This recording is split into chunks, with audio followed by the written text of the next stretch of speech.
Well, thanks everybody for coming out on a beautiful autumn day. I know there's, well, theoretically better places to be than indoors, but this is going to be pretty awesome, so I'm glad you're here. For those of you, if this is your first time, I'm Sean Murphy, and I direct the Center for Story here in Shenandoah.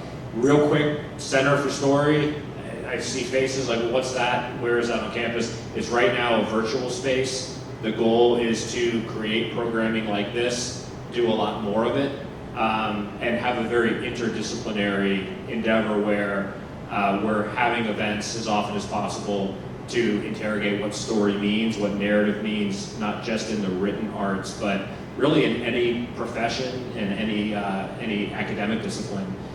Today is sort of an example of that, although we have an excellent storyteller and writer with us.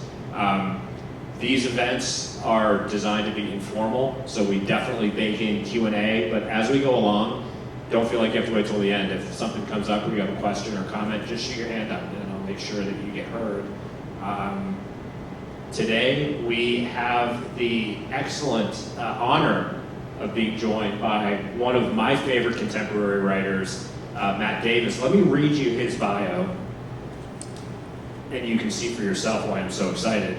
Matt Davis is the author of When Things Get Dark, A Mongolian Winter's Tale. His work has appeared in, among other outlets, The New Yorker, The Atlantic, the Los Angeles Review of Books, and many other places. He's been a Fulbright Fellow to Syria and Jordan, and holds an MFA in nonfiction writing from the University of Iowa and an MA in international relations from Johns Hopkins. He lives in Washington, D.C. with his wife, a diplomat, and their 2 young kids. Let's have a warm welcome for Matt Davis. Thank you. Thanks, Sean. It's great to be here. And just apologies in advance. I'm getting over a little bit of a cold, so I'll be drinking from my water bottle a fair amount, maybe coughing. So we'll struggle through. A hydrated writer is the best kind of writer. That's right. All good. Exactly. What I didn't say in the bio, because I wanted to hold the book up, and Matt can hold his up throughout as he sees fit, but he has a book coming out in a month, less than a month. The countdown is officially on. A Biography of a Mountain, The Making and Meaning of Mount Rushmore. And I think the best way to kick this off, in addition to saying thank you for being here, this is definitely not our first rodeo, but it was my great pleasure to bring Matt here, and I'm grateful for him coming out from DC. As I've told you in previous conversations, I've read the book, and I think that this would be an important and interesting book, no matter when it came out. But partly through things we'll talk about, but things I'm sure everyone else can understand. Right now in America, a book trying to think about our history and why it's still relevant today has taken on meanings that I think even the author may not have anticipated. So why don't we just kick it off with, how did you come to decide, not only am I going to write a book about Mount Rushmore, I'm going to write about more than Mount Rushmore, and what I mean by that? That's a good question.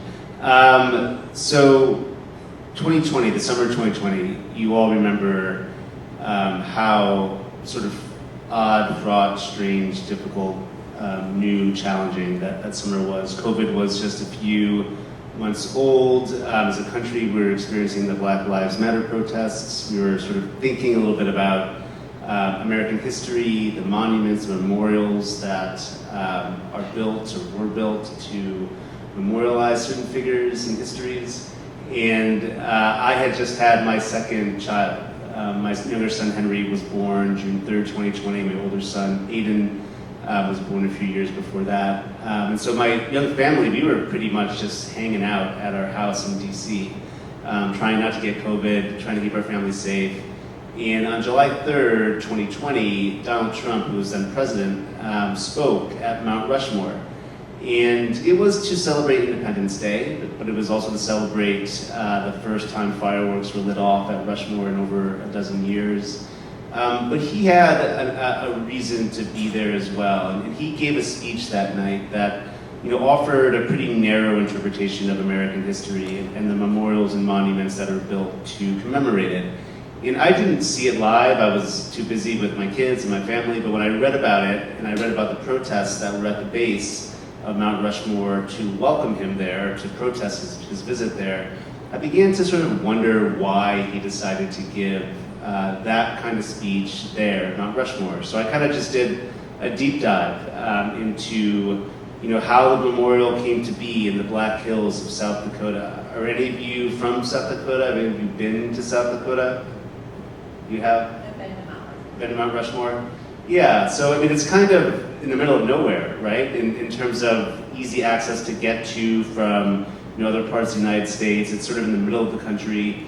And so I really was just curious, and from that curiosity went down sort of a rabbit hole of why and how Mount Rushmore came to be, and really through that curiosity came to understand that a lot of the threads, a lot of the myths that we have as Americans, right, our westward push, our ideas of manifest destiny, our relationships with Native communities, our thirst for money, for gold, the gold rush that's become iconic in our minds, really centers a lot on the story of Mount Rushmore. And so through this memorial, I was really able to learn about and unpack sort of different epics of American history. And for me, this was a new thing. I was, for a long time, running a center that welcomed international writers from across the world to the United States. I had lived overseas a great deal. I had written books, as Sean said, about Mongolia. I'd written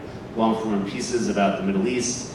But when I had my two kids, I began to think a little bit more about the country I was raising them in. I mean, what does it mean to be American right now? This was sort of, it's always interesting to think about intellectually, but as I was thinking about it practically with my kids, what does it mean to raise two kids in the United States right now? That sort of formed the backbone a bit of the reasons why I wanted to write the book. So you have your topic. First of all, timing is everything.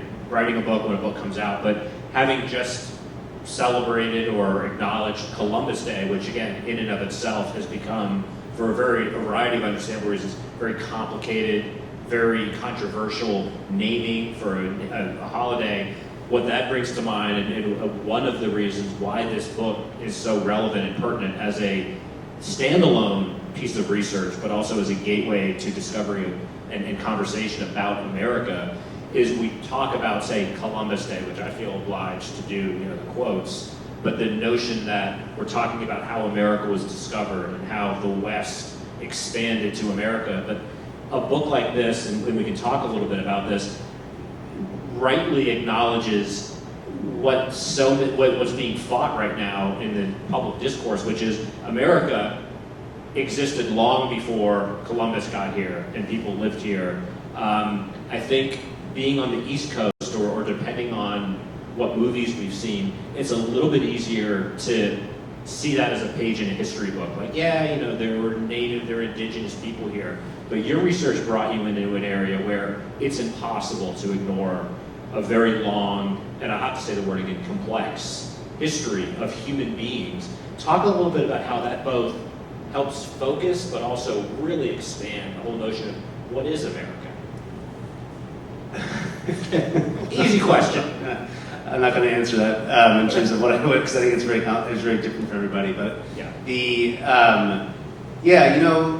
I'm not from South Dakota. I'd only been there once before I started this. I'm not Native American, so this was kind of all new to me in terms of learning from people on the ground and from history books about this really fraught area in the United States. And the book centers itself in the Black Hills of South Dakota. And the Black Hills they're just beautiful. I was there last week to begin working on another project, and this time of year especially, they're gorgeous. But it's such a unique geographical location, because how many of you have been to the Midwest? Have you driven across the United States at all? Been to the prairies?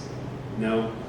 Some of you have. It's a really amazing experience, in part because it's sort of like what you would imagine sailing across the Atlantic Ocean might have been like, hundreds of years ago. There's just flat lands everywhere, horizons are skewed, there's not much that you're passing through. And then as you're driving through there, imagine this like oasis that is cropping up, that is just full of gorgeous ponderosa pine trees and billion-year-old granite and fresh streams, and at the time, many years ago, lots of different fauna and flora, and it's a very, it has been for many years, it's a very sacred place to many Native communities in the area, perhaps no more so than the Lakota Nation, who sort of, they call the Black Hills the heart of everything that is. And so that gives you an idea of the importance to their beliefs about what the Black Hills means to them. It's one of their most sacred sites. And so, Mount Rushmore is carved into the Black Hills. It's where it exists. And that fact alone, and we can talk a lot more about the history of how it came to be there and why it's problematic, but that fact alone really is at the center of a lot of sort of the controversies around Mount Rushmore, which for many Americans, myself included, when I first saw it, decades ago, was sort of like, oh, Mount Rushmore, great. There are these 4 presidents that are carved into this granite. How cool, how interesting. What a engineering work, what a marvelous work of art. But as I began to unpeel some of the layers and some of that fraught history, and it's funny just to hear you say that history's complex, because it is complex to me. It's not complex to many of the people that live there, though. And in different shades of that. And so I think that's one of the things that I'm trying to do in this book, is to present to readers that may not know a lot about Mount Rushmore why it is so complicated when maybe from a distance it doesn't seem like that. So thank you for that, and I guess both follow-up and an expansion of my question. I'm glad you brought that into focus, because depending on the audience or the narrator, it isn't complex, or it's very complex. I think what I'm at pains to kind of lead us into is this idea of, well, there's been this prevailing kind of attitude that was reflected in history books until very recently of what's complex, like America came civilized, like there's been a very, for again, lack of a better word, a very whitewashed understanding typically, and one of the many things that your book does is ground the origin of this monument, which the whole idea of the monument was not necessarily something that came about easily. It wasn't something that was like, say, maybe like some of the other monuments that we know in DC. It has this history that resists an easy, like, this is how it started, this is when it was done, and this is how it was received. The fact that it's still controversial. Yeah, no, and thanks for pointing. But I want to just make clear that, like, when I say it's not complex, I don't mean it from one side. Like, there's, a couple months ago when I first started doing some media for this book, I was on a great show called Native American Calling, which is a call-in show that is I think centered in Alaska, that lots of Native communities across the country call in. There's topics. We did a topic on Mount Rushmore, and I was on the program with a couple other really amazing Native thinkers and leaders, and for many people in that community, it's not complex. It's the Black Hills was taken illegally by the United States. That has been proven in the court of law by the Supreme Court. And so land was stolen, so the fact that Rushmore exists on stolen secret land is not complex, right? And so that's one area of the non-complexity, if you will. And I think in other areas, maybe, I don't want to say the opposite side, but with the narrative you described, white people came in, pioneers came in, settled the area, made it what it is today, so it's not complex. So I think what I'm trying to do with the book is to offer these different perspectives and to really get at an understanding as to what Rushmore means today. We can talk a lot about that later on, but the origin story of Rushmore, which you alluded to, Sean, is I think it's actually my most interesting part of what I learned, because I don't know about you all, but like before I started this, I always assumed that Mount Rushmore was this idea that the federal government of the United States had to, like, let's honor the United States, let's build a memorial in the Black Hills, and that's that. And that's just not the case. I mean, the original origins of Mount Rushmore come from a very mild-mannered state historian. A guy named Doane Robinson was a state historian in South Dakota, and he was a lawyer by trade, but his passion was journalism and history. And he was kind of a Renaissance man in many ways. He was interested in many different elements of his adopted state. In the 1920s, South Dakota was really going through a tough time economically. Unsurprisingly, a lot of its economy was tied to agriculture, tied to commodities, tied to pork prices, beef prices, and they were really slumping in the early 1920s, in large measure because during World War I, South Dakota and other Midwestern states became vital to European agriculture in terms of supplementing the degradation, the damage that were being done to European agriculture. But in the 1920s, that market begins to heal itself, and so prices slump and crater in South Dakota. Banks foreclose, farms foreclose, banks close, I should say, farms foreclose.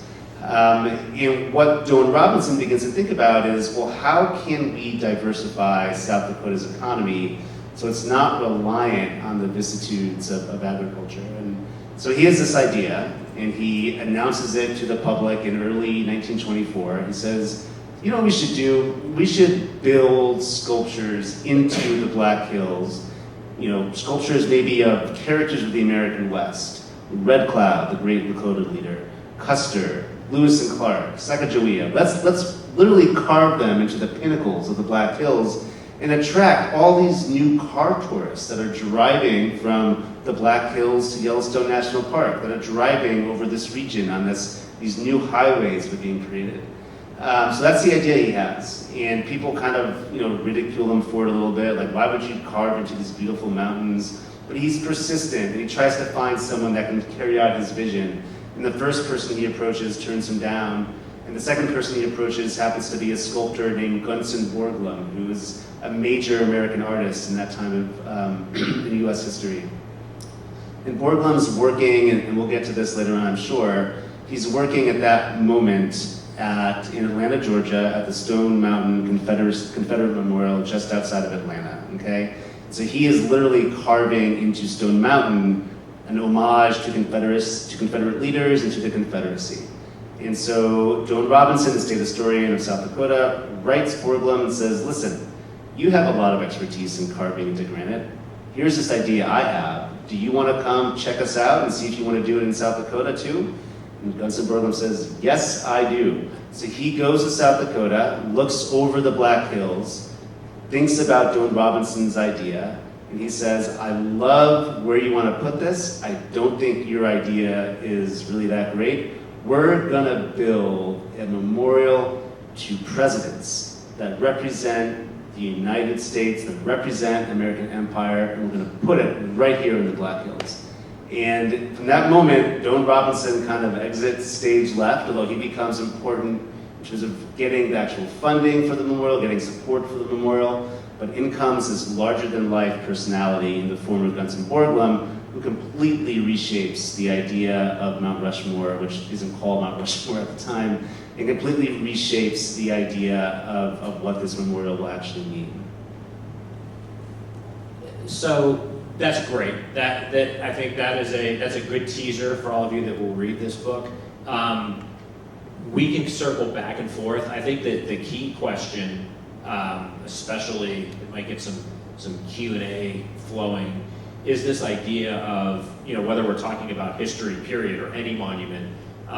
The summer of 2020, when Matt was formulating the idea for this book, in addition to COVID and the George Floyd protests, that was when there was a lot of ink being written about Confederate memorials being taken down or being voted to take down. So this idea of, depending on the time period, the intent of a particular memorial, the intent of any decision is never static. And the fact that it became so clear to me that Mount Rushmore is such a great metaphor for America, in the sense of America as a story is always changing. So even the people that had very clear ideas of what America was, what it represented, we receive those differently now for good and some not so good reasons. So I would love you to talk a little bit about this notion of Rushmore as metaphor, how we can really talk about America through that.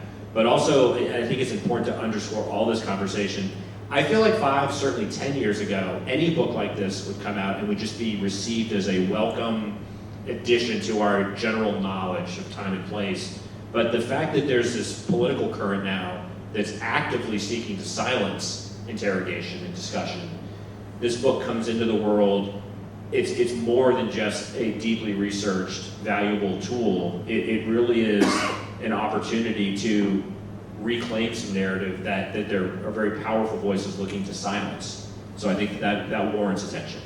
Thank you for that. I mean, so two quick things. One, I mentioned a moment ago that the mountain where Rushmore is currently built was not named Mount Rushmore when they had the idea. It was named Mount Rushmore, but obviously the project hadn't yet gotten that name, Mount Rushmore. And the story of how Rushmore became Rushmore is interesting in and of itself. But yeah, you know, it's funny. I was just I'm finishing up an op-ed for the Boston Globe that should run, I hope, this week or next week. And one of the things I say in there is, you know, oftentimes how you view Mount Rushmore is often how you view the narratives of American history, right? And so I don't know if Rushmore necessarily is a metaphor for all that, but it's certainly a vehicle or a conduit or something that, you know, people tend to ascribe their feelings of American history to what they view at Mount Rushmore. And that's not always the case. You know, there's lots of layers of complication to this. But I think it certainly allowed me as a writer to work in a very rich, shaded space of meaning that on its surface might seem clear-cut, but that really allowed me to explore the different ways that, you know, we ascribe meaning to the United States, to American history, to these statues and monuments that we build to memorialize them. And you know, I think that was one of the real fun parts of the book to be able to explore. Yeah. So yes, all of that. I want to get more about this idea of history. I feel, just thinking about my childhood, was seen as this objective, you know, fact-finding process where we uncover or discover historical fact and we create a narrative that's just telling the truth. And I think what I learned from this book, and have been learning, you know, since I was in college, is this idea that we should be comfortable, or we should be taught to be comfortable with the idea that there's never one story. There's prevailing narrative based on facts, based on eyewitness accounts, but for me anyway, America, you know, is still, even from people that love or consider themselves big patriots and are pro-America, understand it's an idea. And so the idea of America, there I think was less pushback on the desire to interrogate. Like, well, there's a lot of different people. It's not a white story, or it's not the story of the most powerful determining what happened. What can we learn by looking deeper? And we can bring in the architect, we can bring in, you know, historical figures like Custer, but even getting around a narrative that seems pretty straightforward, right? You got this big book out of it, and in some ways, this is almost itself a teaser. That's how I came away from the book. Like, wow, I learned so much, and I realized there's so much more just to learn about this one place from this one period of time. And then America is a tiny part of the global. So again, I'm speaking only for myself, but showing a great book reveals how generally ignorant one is in a good way. That's funny. I like that. I'm going to steal that line. I mean, just in terms of history, one of the things that I learned in writing this, and I had not spent a lot of time learning about the Lakota people, for example, and the way that there's a wonderful Native scholar who's has since passed away, named Vine Deloria Jr., and he's got many great books. But one of the things he writes in one of his books, I forget which one it is exactly, but he talks about the difference in how Westerners ourselves as Americans approach history versus Native peoples approach history, and our sort of insistence on facts, our insistence on really strict narratives, our insistence on deep analysis into why things happen is kind of anathema to many Native communities who, oftentimes traditionally recorded the past year on what are called winter counts, where they would literally depict, seminal events from the past year in a hive, usually of buffalo. And that kind of community building of history is something we just don't have a lot of in the United States. We're kind of, we're not used to having a sense of building history through community. It's more done from on high. And whether that's an author, saying this is how it was, or whether that's a government, ours, building memorials to this individual person, there's kind of like an edict and the rest of us kind of follow. And I think, one of the great things that's happened recently in this country is, not recently, it's been happening for decades, is that there have been, different narratives for these different periods that we seem to have solidified literally in stone, right? And that's great. And I think, one of the things I learned a lot from is that, for this book is that there are multitudes of history. And the more you can get, the more you can just come to some conclusions on your own, right? And I think, one of the things that maybe we can talk about or not, but I try hard in my book, I think it comes across sort of what I feel a little bit about Mount Rushmore, and especially where it's placed. But I do think that there should be places in this country where who I think all of us want to be proud of where we're from and who we represent. There should be spaces we can go to honor that pride. But maybe the places that we go to shouldn't be on sacred lands of people who we, have a huge factor in getting off that land and relegating to different lands and killing. And so this, these are the kinds of things I'm teasing out in the book that I hope will resonate with readers that are willing to engage with that kind of historical thinking. Yeah. So here's a question, an impossible question, but I think, again, it teases out some of what I'm hoping to explore today. Having written this book, how do you think the architect or the architects of this endeavor, who of course believed in it deeply and had a very clear vision, how would they receive your book if they could have read it? Or what do you think that they would feel 100 years later with how it is or isn't controversial, the whole notion of the monument? Would that be something anticipated, or is that part of what I'm maybe at pains to want to explore? Like, they understood what they understood and there was no qualms, or were there qualms even then? Well, that's a great question, and I think the short answer is, in 1925, so we literally just passed the 100th anniversary of the first dedication of Mount Rushmore, there was no real efforts to, say, don't do this, right? No one really protested. There were some people who didn't want the sculpture to go along because they didn't want damage to the Black Hills. They wanted to have the Black Hills remain pure. And I think, looking back 100 years later, I know I keep on saying this, and I don't mean to be glib, but I think it's very complicated. Yeah. Gutzon Borglum, who was the sculptor, he was in many ways deeply tied in with the Ku Klux Klan. I mean, he was working in Stone Mountain, which at that location saw the rebirth of the Ku Klux Klan. Borglum, that project was funded by the KKK. Borglum was friends with members from the KKK. He introduced leaders of the KKK to the President of the United States. At the same time, he really had a deep, abiding respect for Native communities in ways that I think that was impacted by how he grew up and where he grew up.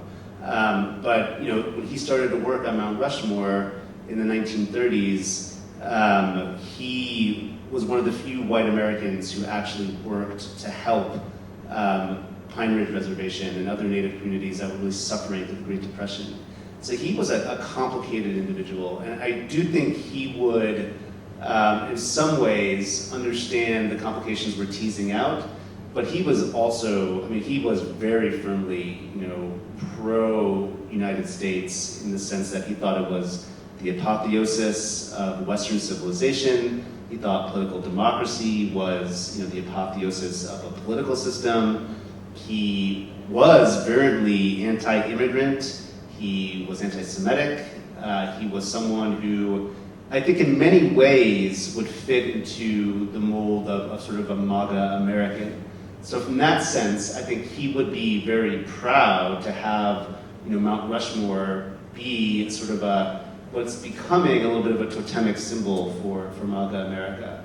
But I think he would also, want to sort of layer in some nuance with that potentially. Yeah, that's such great insight, Matt. And so where I go with that thought is, for me, the through line, it becomes very clear. There's, I would say, a less ambiguous design and reception to the Washington monuments, the marble, edifices. Mount Rushmore, at least